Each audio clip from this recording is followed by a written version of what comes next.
and probably about a month from today is the official day. Yeah. What's your feeling? What's your mood for the next month going into it? Well, I'm very excited about the notion of what really is a big change in my life. I'm excited about it. My wife and I have been looking forward to it for literally months, and we're ready to get going. Having said that, there's still a few things that are significant here at the university that I want to continue to contribute to and do everything I can so that when I leave, I'm satisfied that I've done the most that I can in the time I've been lucky enough to be the president, and I'm going to leave feeling very good about the place that the university's in and what its potential is and the things we can do to help that potential be realized. You said it again this morning, your motivation was family. How much did the crisis in Albany play a factor in your announcement of your retirement? I think I mean, to be honest, the genuine reason is that I just feel it's time for me to retire. And I like to say Albany doesn't determine what I'm going to do. Having said that, I think the difficulties that I and the university and SUNY for that matter have had with Albany certainly made that a decision which was, I think, easier to make. You said you're probably going to leave running. You're still going to be involved in the next month. Have you talked to the new administration, the Cuomo administration, about what's next? Over the last several months, the way these things often work is a level of staff to staff and so forth, and the university has very much been engaged in conversations with the Cuomo administration.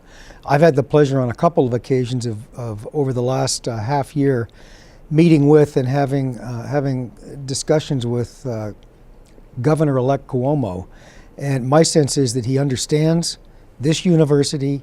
He understands its critically important place in Western New York, and I anticipate that he'll be very supportive.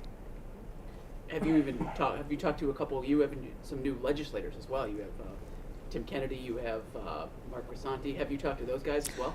I've talked to Mark. I've talked to virtually every member of the legislative delegation over the last several months, over the last several years, and others in the university have been speaking with everybody in the Western New York delegation.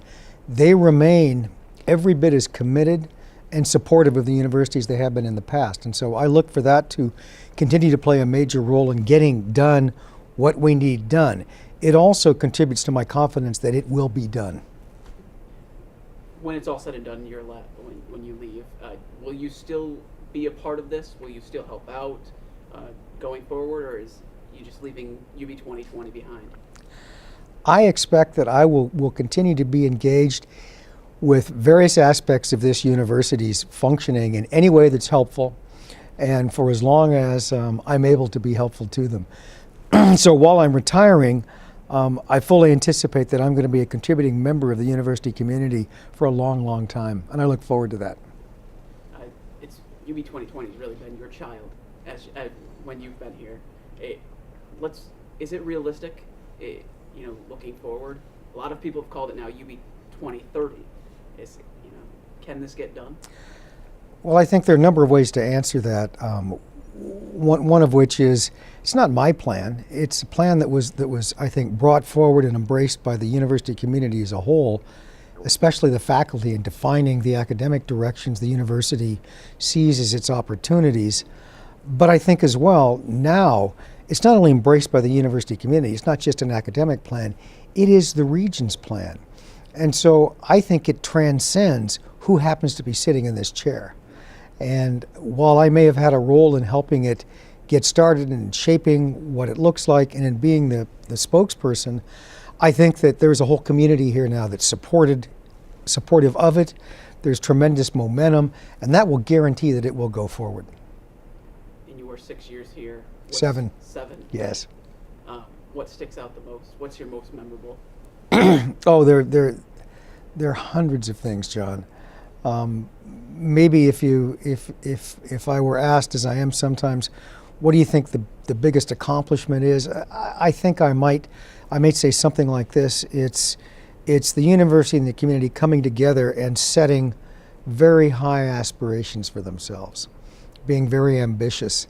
And I think that combination of the university, this research university with its enormous potential, and this community with its enormous potential, coming together means that the sky's the limit. Do you have any advice for the next guy or gal who's going to sit in that seat?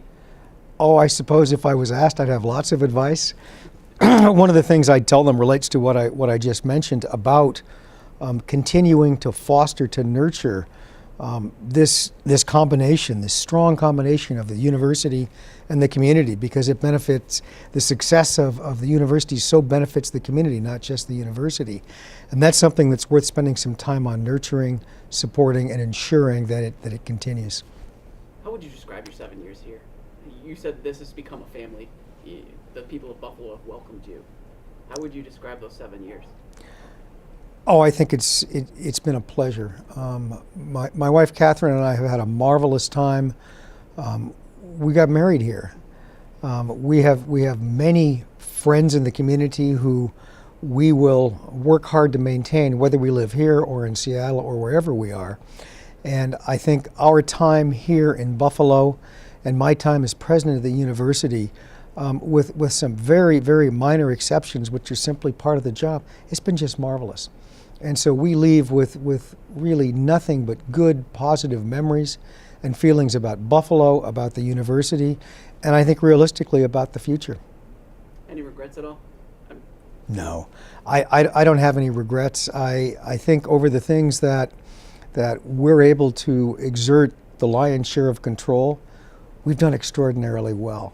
And about that, I'm very pleased and proud and very, very happy to be part of this broader community, both the university and the community itself. As to the things that we don't control, well, they work out as they work out, but I think over time I'm confident that what we're doing is important and it's persuasive enough in its quality that all of these things will happen. I guess what's next for you? You said you're moving out to Seattle. What's Yes. John, I have about 1,000 things I've wanted to do but not really had the time for really perhaps a couple of decades. And among other things I'm going to do is I love working as a carpenter. So I have a lot of finished carpentry I have to do in my house. I have a scholarly article I've been writing for 12 years that I'll actually have time to devote to. I can start attacking that stack of books next to my bed that just keeps growing that I never seem to chew into. I have some consulting opportunities that I've been asked to do. I have some foundation work that I've been asked to do. I think my challenge is sorting between those things and deciding where I really want to spend my time. Sounds fun. I'm looking forward to it. What do you see for the future of UB? Does UB 2020 get done soon? I think first of all, the state of New York increasingly will, almost because it's one of the few alternatives they have for Western New York, enact the kinds of legislation that will genuinely allow this university to start functioning on a level playing field with the people it competes with. That means that this plan we have, not me, we call UB 2020, will happen. I think that the new president will put his or her mark on it, his or her interpretation of what needs to be done, but the fundamental notion of this university stepping up and getting better and better and better is at the end of the day so important and so valuable, not just to us but to the community, that UB 2020 will happen. And the legislature will end up helping us do this. You mentioned the future president's mark. What's your mark? I like to think that I help people realize just how good they are, and that having lofty ambitions is something that's warranted. Maybe a simple question to close. Anything else you want to add? Maybe I missed. I think I'd add this, John, and it's heartfelt from both Catherine and I. Thanks to the people of the university and thanks to the people of Western New York. It really has been a pleasure and a privilege to be here and to work with you over the last 7 years.